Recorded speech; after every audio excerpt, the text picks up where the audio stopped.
Diane Kruger has ditched Hollywood to star in a new British TV series alongside EastEnders Jo Joyner, and the experience has left her exhausted. Jo, 47, was once known to BBC One viewers as Tanya Branning, one of Walford's most loving mum. But Tanya had a dark side, which made her wise to any of the tricks her daughter Lauren, Jacqueline Chaucer, pulled. During her first stint in Albert Square, Tanya suffered heartache, with her husband Max, Jake Wood, embarking on an affair with his son's partner, Stacey Slater, Lacey Turner. But it was her daughter Abyss death that pushed her to leave Walford altogether in 2018, ending her 12-year tenure. Now, Jo dives into more sinister waters for Paramount Plus in Little Disasters, a psychological thriller starring Diane Kruger. The pair portray best friends torn apart by secrets and duty. In the show, Jo no longer sports Tanya's golden locks, she's traded them for a darker mane as Liz. Diane, who's best known for blockbusters like Inglourious Basterds and National Treasure, was shocked by the fast-paced filming on Little Disasters, which was shot across Budapest, France, and London. It was an exhausting job, she says of the 6-part drama.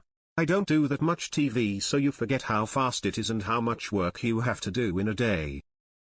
It feels like you're putting out 1,000 fires just to get through the day. I found it very tiring. Diane, 48, stars as Jess, a mother teetering on the edge as she struggles to manage her young children, one of whom may be on the autism spectrum, while her marriage to Ed, played by J.J. Field, unravels under the pressure. Jess has a lot on her plate with her son possibly being on the spectrum. It's a lot of work, Diane explains. Her youngest isn't an easy baby, either. There's a strain on her and she doesn't want to admit she needs help. She feels ashamed for failing. Jess is part of a seemingly tight-knit group of friends, Liz, played by Jo, Charlotte, Shelley Conn, and Mel, Emily Taff. United by first-time motherhood, their friendship is built on shared holidays, gossip and support. But that bond is tested when Jess' 11-month-old baby is rushed to hospital with a head injury.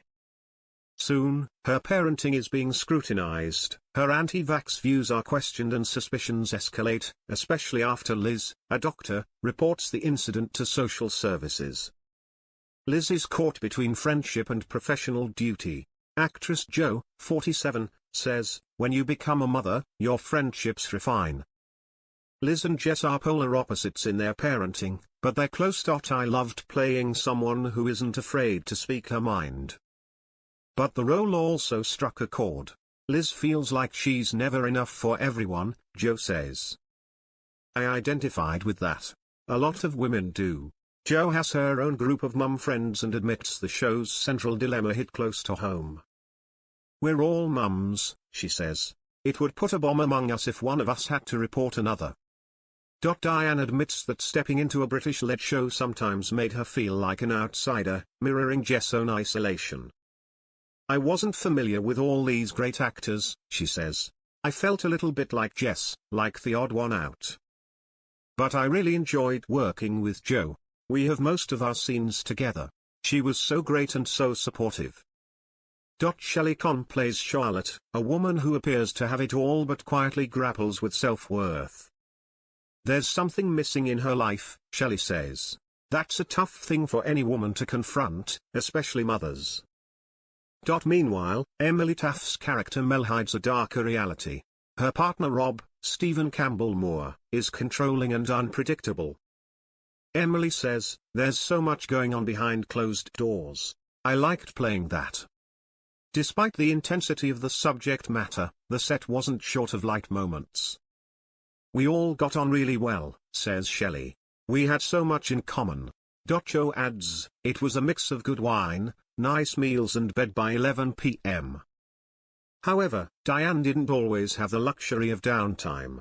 I have a 6-year-old daughter, she says.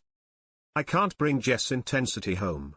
Little Disasters delves into the emotional complexity of motherhood, including postnatal depression, which affects more than 1 in every 10 women in the UK, according to the NHS. Other studies, like one led by the National Institute for Health and Care Excellence, suggest that around 15 to 20% of women experience depression in the first year after birth.